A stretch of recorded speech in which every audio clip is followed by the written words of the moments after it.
আজকে আলোচনা করব এই মুহররম মাসের কিছু ফজিলত সম্পর্কে। আলোচনা করে সময় থাকলে আমরা পরের যে বিষয় ছিল জানতাম ওই বিষয়ে আরও অন্যান্য কুরআনুল কারীমের আয়াত দিয়ে আরও কিছু জানার চেষ্টা করব ইনশাআল্লাহ। আল্লাহ তাআলার নিকট 4টি মাস খুব সম্মানিত। কয়টি মাস? 4টি মাস।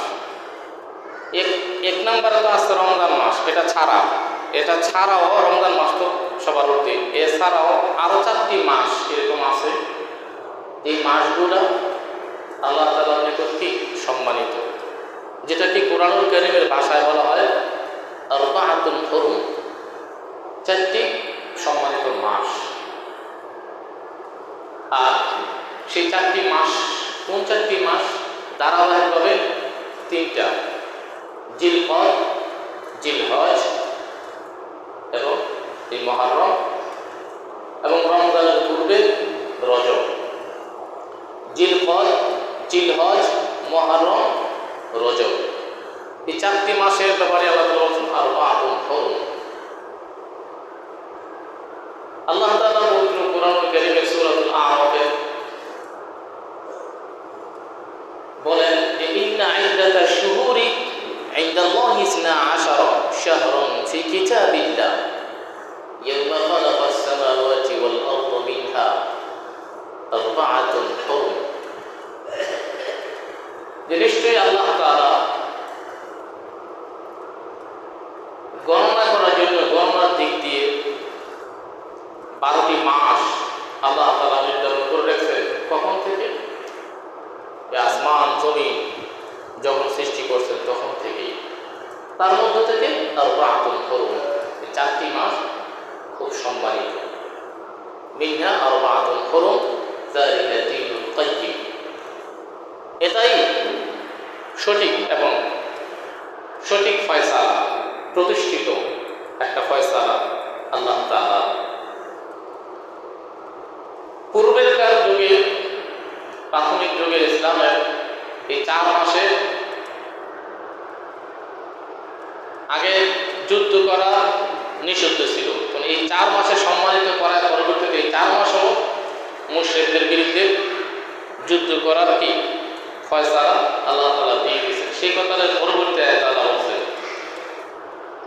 ফালা তাযলিমু ফীহিন্না আনফুসাকুম। এই যে 4টি মাসের কথা বলা হয়েছে, এই 4টি মাসের ভিতরে তোমরা তোমাদের নিজেদের নফসের উপর জুলুম, অন্যায়, অবিচার করবে না। বিভিন্ন ক্যাটাগরিতে আলাদা আলাদা মাস হিসাব করে করে বিভিন্ন ধাঁচে, বিভিন্ন স্টাইলে আল্লাহ তাআলা সমগ্র মানব জাতিকে বিভিন্ন পাপ কর্ম থেকে বেঁচে থাকার জন্য বিভিন্ন ক্যাটাগরিতে সতর্কবাণী জানাচ্ছে।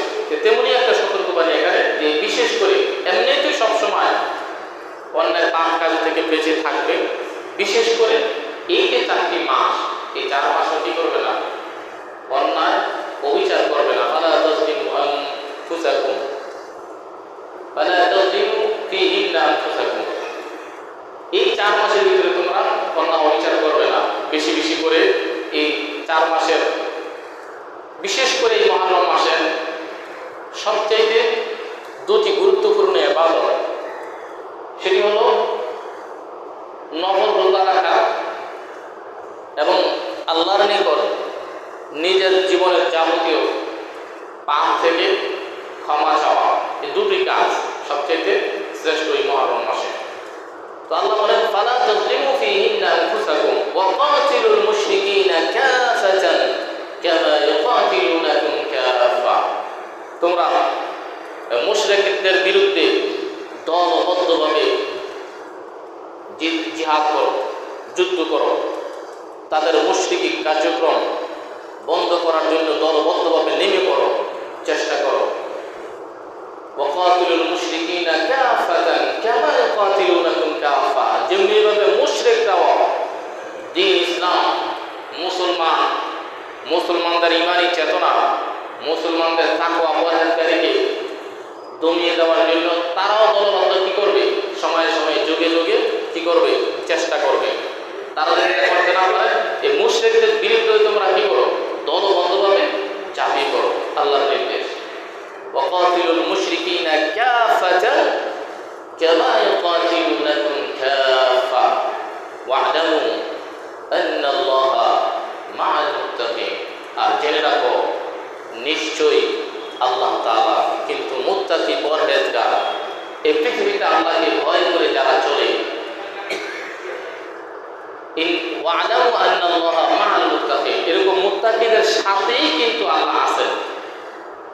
মুত্তাকি যারা, তাদের সাথেই আল্লাহ থাকবেন বিভিন্ন সময়, বিপদ আপদ, মুসিবত, সংকটে মুত্তাকিরাই সবচেয়ে বেশি আল্লাহ তাআলার সাহায্য সহযোগিতা ভোগ করে থাকে। এই জন্য আল্লাহ বলেন, ওয়া'লামু, জেনে রাখো, আন্নাল্লাহ, নিশ্চয়ই আল্লাহ তাআলা মা'আল মুত্তাকিন, যারা মুত্তাকি পরহেজগার, আমি আল্লাহর ইবাদত করবে, আমি আল্লাহর জন্য নামাজ পড়বে, আমি আল্লাহকে ভয় করে এই পৃথিবীতে চলবে, তাদের সাথে আমি আছি।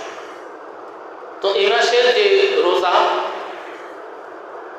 এই রোজার অনেক ফজিলত। রাসূলুল্লাহ সাল্লাল্লাহু আলাইহি ওয়াসাল্লাম একটি হাদিস হযরত কাতাদা রাদিয়াল্লাহু তাআলা আনহু থেকে বর্ণিত। রাসূলুল্লাহ সাল্লাল্লাহু আলাইহি ওয়াসাল্লাম ফরমান যে, সিয়াম ইয়াউম আশুরা ইন্নী আহতাসিবু আলা আল্লাহ আইয়ুকাফিরা সানাতাল্লাতী ক্বাবলা। আশুরার যে রোজাটা, মানে আশুরার 10 তারিখে যে রোজা, সেটা কবে?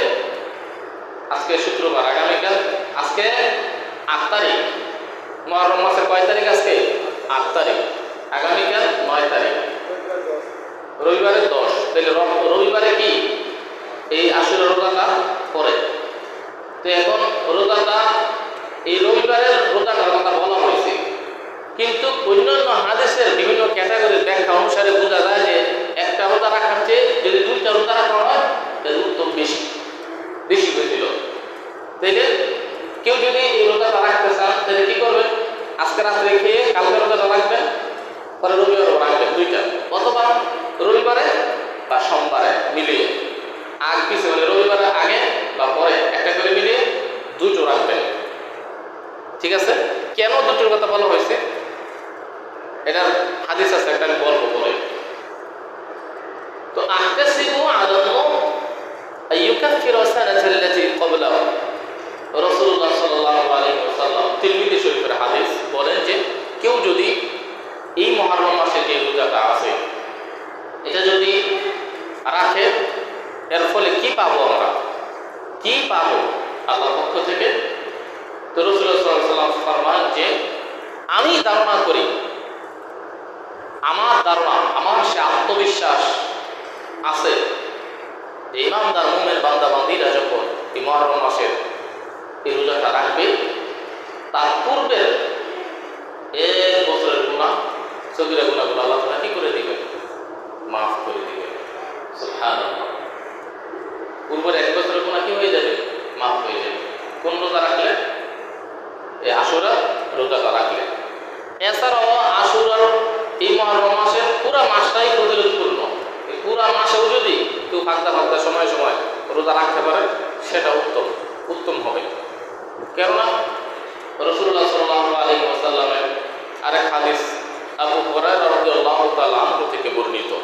তো রাসূলুল্লাহ সাল্লাল্লাহু আলাইহি ওয়াসাল্লাম এই মুহররম মাসের পুরো মাসে রোজার ক্ষেত্রে আরেকটি হাদিস থেকে এর ফজিলত বোঝা যায়। এরকম রাসূলুল্লাহ সাল্লাল্লাহু আলাইহি ওয়াসাল্লাম ফরমান যে, আফদালুস সিয়ামি বা'দা রমাদান, মানে আফদালুস সিয়ামি বা'দা রমাদান, মানে রমজানের পরে সবচেয়ে উত্তম রোজা হইল শাহরুল্লাহিল মুহররম, মানে এই মুহররম মাসের কি রোজা।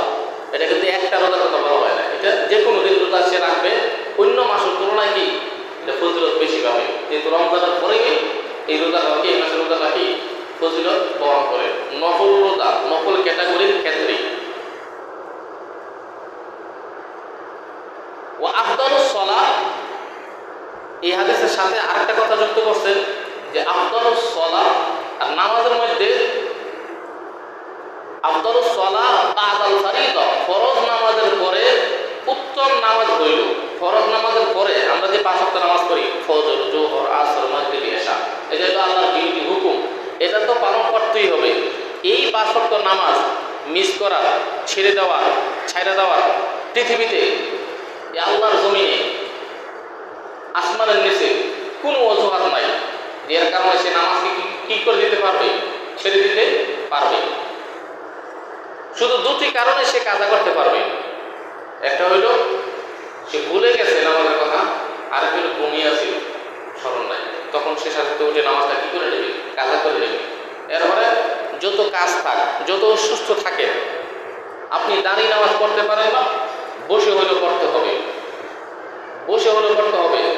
পা সোজা করতে পারেন না, পা কেবলার দিকে দিয়ে বেঁধে বসে নামাজ পড়তে হবে, তাও পারেন না, ইশারার মাধ্যমে হইলে আপনাকে নামাজ পড়তে হবে। নামাজ মাফ নাই। অন্যান্য ইবাদতে ছাড় আছে, সিস্টেম আছে, কিন্তু নামাজ এমনই এক ইবাদত যার জন্য কোনো শীতলতা নাই, এটাকে আপনার আদায় করতেই হবে, করতেই হবে। এটা নামাজ আফদালুস সালাত বাদাল ফারিদা, রাসূল বলেন যে ফরজ নামাজের পরে উত্তম আরেকটি নামাজ হইল সালাতুল লাইল, রাতের শেষ তৃতীয়াংশের কি নামাজ, মানে তাহাজ্জুদের নামাজ। তাইলে রমজানের পরে উত্তম রোজা কি মুহররম মাসের রোজা, আর ফরজ নামাজের পরে উত্তম নামাজ কি সালাতুল লাইল, মানে রাতের নামাজ, তাহাজ্জুদের নামাজ, এটা উত্তম। কেননা অনেক হাদিসে আছে যে আল্লাহ তাআলা রাতের শেষ তৃতীয়াংশে এসে বান্দাদেরকে ডাকতে থাকে, ও আমার বান্দারা, কি কোথায় আসো তোমরা, ওঠো, নামাজ আদায় করো, আমার কাছে চাও, তার কি সমস্যা, আমি তোমাদের সমস্যার সমাধান করে দিব, আমার কাছে মাফ চাও, আমি তোমাদেরকে ক্ষমা করে দিব, কোনো কিছু দরকার আমার কাছে চাও। সেই কি আত্মবিশ্বাস নিয়ে আমার ইবাদত বন্দেগী করে আমার কাছে চাইতে থাকো, আমি যখন তোমাকে দিয়ে উপযুক্ত মনে করবো, আমি তোমাকে দিয়েই দিব। রাসূলুল্লাহ সাল্লাল্লাহু আলাইহি ওয়াসাল্লাম ইবনে আব্বাস থেকে বর্ণিত বুখারী মুসলিম শরীফের আরেকটি হাদিস, এই মাসের এই রোজাটা সম্পর্কে যে রাসূলুল্লাহ সাল্লাল্লাহু আলাইহি ওয়াসাল্লাম ফরমান যে তিনি মক্কা থেকে হিজরত করে মদিনায় গেলেন এক সময়। তো মদিনায় গিয়ে দেখে ইহুদিরা এই মুহররম মাসের 10 তারিখে কি করতেছে, রোজা রাখতেছে। তো জিজ্ঞাসা করলো, তোমরা কেন রোজা রাখতেছো? এই মুহররম মাসে ইহুদিদেরকে জিজ্ঞাসা, কে? নবীজি রাসূল সাল্লাল্লাহু আলাইহি ওয়াসাল্লাম, যে তোমরা কেন রোজা রাখতেছো? তখন তারা জবাব দিল যে নবী মুসা আলাইহিস সালামকে আল্লাহ তাআলা ফেরাউনের সে কঠিন নির্যাতন থেকে নীল নদ পার করে দিয়ে তাদের বাহিনীকে নীল নদ পার করে দিয়ে তাদেরকে মুক্ত করে দিয়েছে। এই জন্য মুসা নবীর সম্মান আনতে আমরা কি করি, এই রোজাটা রাখি। তখন রাসূল বললেন, মুসা নবীর সম্মান তোমরা আমার চাইতে বেশি দিতে পারবে না, আমি সব চাইতে বেশি উপযুক্ত, আমি বেশি জানি তার সম্পর্কে। তখন রাসূলুল্লাহ সাল্লাল্লাহু আলাইহি ওয়াসাল্লাম বললেন, ঠিক আছে, সাহাবায়ে বললেন যে তোমরা এই দিনে কি করো, রোজা রাখো। তখন রাসূল সাল্লাল্লাহু আলাইহি ওয়াসাল্লাম রোজা রাখলেন এবং সকল সাহাবায়ে কেরামকে এই দিনে রোজা রাখার জন্যে কি করলেন? আহ্বান করলেন। তো অন্যান্য হাদিস থেকে বোঝা যায়, কিছু হাদিস আছে যে যেহেতু ইয়াহুদিরা এই দিনে রোজাটা রাখছে, কারণ আমরা তো মুসলমান, ইয়াহুদিদের সাথে সামঞ্জস্যপূর্ণ করা যাবে না, মিল রাখা যাবে না। যেহেতু তারা রাখছে রোজা, এই জন্য আমরা কি করবো? 9 তারিখ 10 তারিখ বা 10 তারিখ 11 তারিখ রোজাটা রাখবো। এই হাদিস থেকে বোঝা যায়। নফল রোজা আরো অনেক ক্যাটাগরির অনেক রোজা আছে। যেমন আপনি এমনিতেই প্রতি সপ্তাহে কেউ চাইলে 2টো করে রোজা রাখতে পারে, সোমবার বৃহস্পতিবার।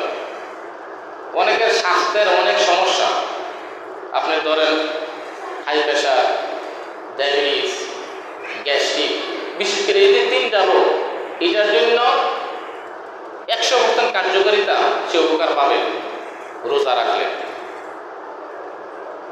100% উপকার পাবে।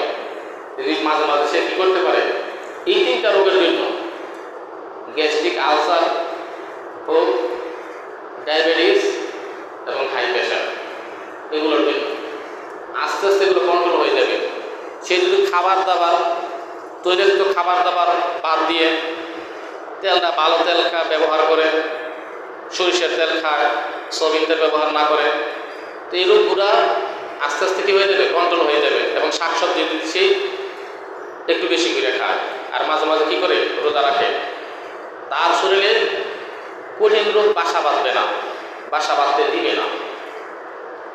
এগুলো সাপ্তাহিক রোজা। প্রতি মাসে আবার আছে 3টা, এটাও হাদিস আছে নফল রোজার ক্ষেত্রে আর কি, যেগুলো প্রতি মাসের চাঁদের হিসাবে 13, 14, 15, এই 3টে রোজা। তারপরে আছে আপনার এই যে আরাফার দিনের রোজা। এবার বিভিন্ন ক্যাটাগরিতে বিভিন্ন যে রোজাগুলো বলা হয়েছে, যে বিশেষ বিশেষ কিছু অফার যারা রাখবে করবে, তারা বিশেষ কিছু অফার অর্জন করতে পারবে। আর এটা না রাখলে তার জন্য পাপ হবে না। তার মানে এটা না যে আমরা আর রাখবো না, তাদের সামর্থ্য আছে, শরীরে বল আছে, একেবারে মরবে না, তার জন্য রাখাই কি উত্তম। এই ছিল মোটামুটি একটু আলোচনা মুহররম সম্পর্কে। আমরা এতটুকু আলোচনার ভিতরে যদি আমল করি, তো আমাদের জন্য এই মুহররম মাসটি এই ফজিলত জানা বোঝা আমল করার জন্য যথেষ্ট হয়ে যাবে। আর সবচাইতে গুরুত্বপূর্ণ যেটা, সেটা তো আমি বলে দিলাম যে এই মাসের গুরুত্বপূর্ণ ইবাদত হইল কি? রোজা। আর আল্লাহর কাছে তওবা ইস্তেগফার করা, রোজা রাখা, তওবা ইস্তেগফার করা। এই মাস আসলেই যে অনেক জায়গায় দেখবেন যে বিভিন্ন ক্যাটাগরিতে বিভিন্ন ধরনের উৎসব করে, মাতাম করে, নিজের শরীরে নিজে আঘাত করে, এগুলো হাদিসে নিষেধ আছে, এগুলোর কোনো ফজিলত নাই। ভালোবাসার মহব্বত এভাবে করে না। ভালোবাসার মহব্বত যেগুলো নবীরা বলছেন সেগুলো খুঁজে খুঁজে জেনে জেনে মানা এবং মানার জন্য সচেষ্ট হওয়ার চেষ্টা করা, আমল করা, সেটাই হলো আমার ভালোবাসার বহিঃপ্রকাশ। আমরা গত সপ্তাহে আলোচনা করেছিলাম জাহান্নামের সে ভয়াবহ আযাব সম্পর্কে। অনেকগুলো আয়াতের থেকে আমরা জানার বোঝার চেষ্টা করেছিলাম। তো এরকমই আরেকটি আয়াত সূরা আরাফে আল্লাহ তাআলা বলেন সেই জাহান্নাম সম্পর্কে, জাহান্নামের যে একটা ভয়াবহ অবস্থা, সেখানে যে জাহান্নামে যারা থাকবে তাদের সামনেই তারা দেখবে যে দুনিয়াতে যারা নেক কাজ, ভালো কাজ, ইবাদত বন্দেগী যারা করে যায়, ঠিক মতো নামাজ পড়ে যায়, মানুষকে আঘাত দেয় না, কষ্ট দেয় না, কাউকে ঠকায় না, সুদ ঘুষ খায় না, এই পার্থিব সামান্য কিছু এই দুনিয়ায় মুসাফিরের মতো চলতে থাকে, কোনো বামভঙ্গি নাই, এইভাবে যখন তারা জীবনযাপন করে তাহলে জান্নাতে যাবে, তারা জান্নাতে বিভিন্ন ধরনের নিয়ামত ভোগ করতে থাকবে, নিয়ামত খাইতে থাকবে। তখন জাহান্নামীরা তাদেরকে দেখে ডাক দিবে, জান্নাতীদেরকে। ওয়ানাদা আসহাবুন নার আসহাবাল জান্নাহ, ওয়ানাদা আসহাবুন নার, সেই জাহান্নামবাসীগণ তখন ডেকে ডেকে বলবেন কাদেরকে? আসহাবুল জান্নাতি, জান্নাতে যারা গিয়েছে, জান্নাতের সেই নাজ নিয়ামত যারা ভোগ করতেছে তাদেরকে ডাক দিয়ে একটা কথা বলবে। কি বলবে? যে ওয়ানাদা আসহাবুন নার আসহাবুল জান্নাহ আন আফিদু আলাইনা মিনাল মা, হে জান্নাতবাসীগণ, তোমরা যে আল্লাহ তাআলার পক্ষ থেকে যে নিয়ামত পাইছো সেই নিয়ামত থেকে সামান্য একটু পানি আমাদেরকে দেও না, খাই। আমাদের আত্মা বিকল, এই ভয়ানক আযাবে, ভয়ানক পরিস্থিতিতে আমাদের আত্মা শুকিয়ে গেছে। ওয়ানাদা আসহাবুন নার আসহাবাল জান্নাহ আফিদু আলাইনা মিনাল মা, পানি থেকে কিছু পানি আমাদের জন্য ঢেলে দাও। জাহান্নামীরা বলতেছে কাদেরকে? জান্নাতীদেরকে। কি দেওয়ার জন্য? পানি। আফিদু আলাইনা মিনাল মা আও মিম্মা রাযাকাকুমুল্লাহ, অথবা তোমাদেরকে যেই নাজ নিয়ামত ফল ফুল রিজিক আল্লাহর পক্ষ থেকে যা তোমরা পাইছো, ওই জান্নাতে ভোগ করতেছো, সেখান থেকে একটু দানা পিনা দেন আমাদেরকে, যাতে আমরা একটু খাইতে পারি, তোমরা একটু দিয়ে দাও আমাদেরকে। তখন জান্নাতীরা জবাব দিল, ক্বালু হাররামাকুমুল্লাহ,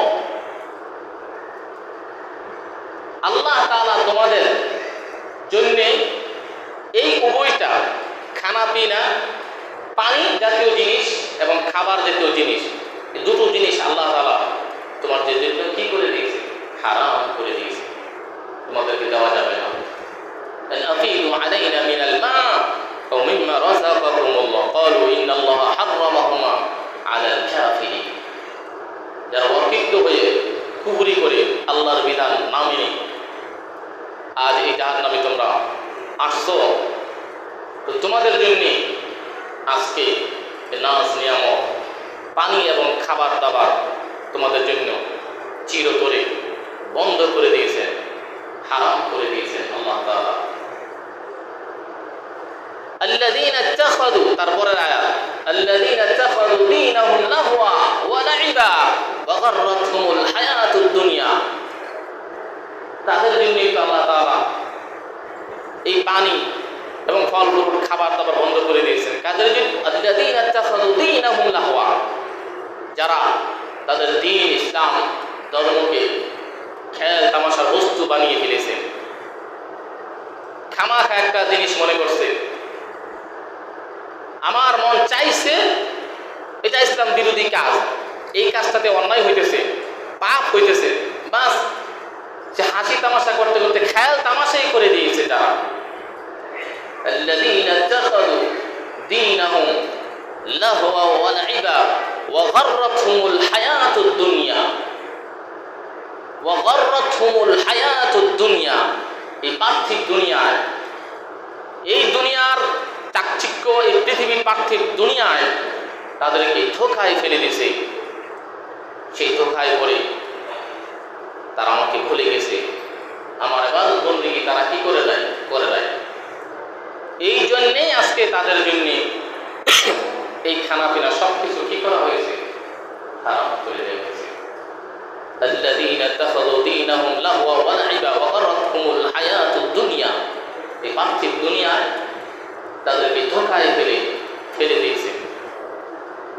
ফালইয়াউমা নানসাহুম, তার পরবর্তী আয়াতে আল্লাহ বলেছেন ফালইয়াউমা নানসাহুম, এজন্য অতএব আজকে আমি তাদের সকলকে, এই জাহান্নামী পাপিষ্ঠদেরকে ভুলে গেলাম।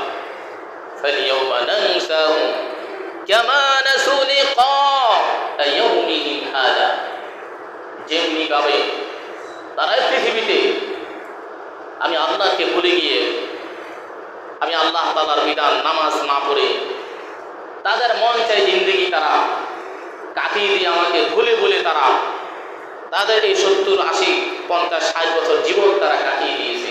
যেমনিভাবে দুনিয়াতে আমি আল্লাহ তাদেরকে বানিয়েছিলাম, আমাকে ভুলে গিয়ে যেমনিভাবে তারা দুনিয়াতে আমাকে ভুলে গিয়ে কাটিয়ে দিয়েছে তাদের সময়কে, ফালইয়াউমা নানসাহুম, আমি আজকে তাদেরকে ভুলে গেলাম, কামা নাসু লিকা ইয়াউমিহিম হাযা, যেমনিভাবে আজকে যে এই জাহান্নামে তাদেরকে আসতে হবে, আজকে আমার সাথে তাদেরকে সাক্ষাৎ করতে হবে, এই সাক্ষাৎকে তারা ভুলে গেছে, আমিও আজকে তাদেরকে ভুলে গেলাম। فَالْيَوْمَ نَنْسَاهُمْ كَمَا نَسُوا لِقَاءَ يَوْمِهِمْ هَذَا وَمَا كَانُوا بِآيَاتِنَا يَجْحَدُونَ। এবং তারা, আমি আল্লাহ তাআলা দেয়া আহকাম বিধান কুরআনুল কারীমের আয়াতকে তারা অবজ্ঞা করেছিল, শুনেছিল, বাস মানে নাই, অস্বীকার করেছিল। এর ফলে আজকে তাদের এই ভয়াবহ